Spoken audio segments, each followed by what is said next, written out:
ጌታ ሆይ አንተ እኔ የማላውቀውን ጎዶሎዬን የምትሞላ ስለሆንክ ከእኔ ከማውቀው ሽንቁሬ አንተ ጠብቀኝ። እኔ ሽንቁሬን ለመድፈን ስሞክር አንተ ለካ ታላቁን ገደሌን ነው የምትሞላልኝ እና እጠብቅሃለሁ እንበለው። እኔ ከማላውቀው ጎዶሎዬ እግዚአብሔር የሚያውቀው ጎዶሎዬ ይበዛል። እኔ ከማውቀው ስንጥቃቴ እግዚአብሔር የሚያውቀው ገደል ይበዛል እና እጠብቅሃለሁ እንበለው።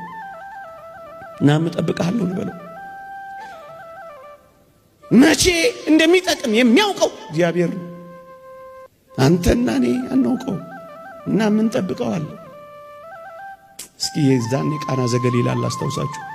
ጋኖቹ ውስጥ ያለው መናኛ ወይን እስኪያልቅ እግዚአብሔር አዲስ ወይን ለመስራት ጊዜ ያስፈልገዋል።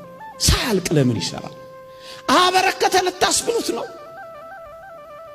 ተውት እንጂ ያ ጊዜ ገና አልደረሰም ያለውን ጊዜ ጠብቁ እንጂ ወጣቶች ጠብቁት። እሱን መጠበቅ ምን ያጣድፋል? ምን ያስቸኩላል? ጠብቁት። ግድ የለም አንተ መናኛው በጣፋጭ ልትቀይረው ከሆነ ግድ የለም የኔ መናኛ ይልቅና ያንተ ጣፋጭ ይቀጥል። ጠብቃለሁ በሉት። ግድ የለም የኔ ያልኩት ይለቅ፣ ያንተ ያልከው ይለቅ፣ ያንተን ጥፍጣፊ ይለቅ፣ ያንተ ጋን ይታጠቅ፣ ምንም ነገር እንደሌለበት ይረጋገጥና እግዚአብሔር ሥራ ሳይጀምር እንደሆነ ታወዋለህ። ጠብቅ። ዓለም እንደሆነ ታውቃታላችሁ።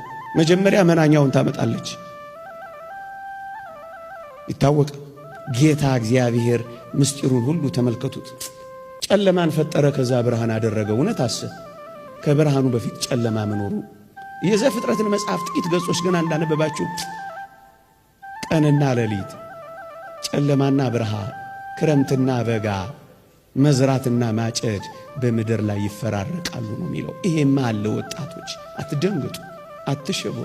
አንዳች ነገር እንደመጣባችሁ አትታወቁ። ጥቂት የጨለማ ጊዜ ይኖራል፣ ደግሞ ከዛ ብርሃኑ ይቀጥላል።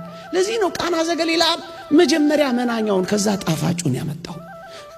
እግዚአብሔር ሁሌ እጠብቅሃለሁ፣ ጣፋጩ እስኪመጣ እጠብቅሃለሁ። መጠበቅ ማለት እኮ ነው። ጠብቁት፣ አትጣደፉ።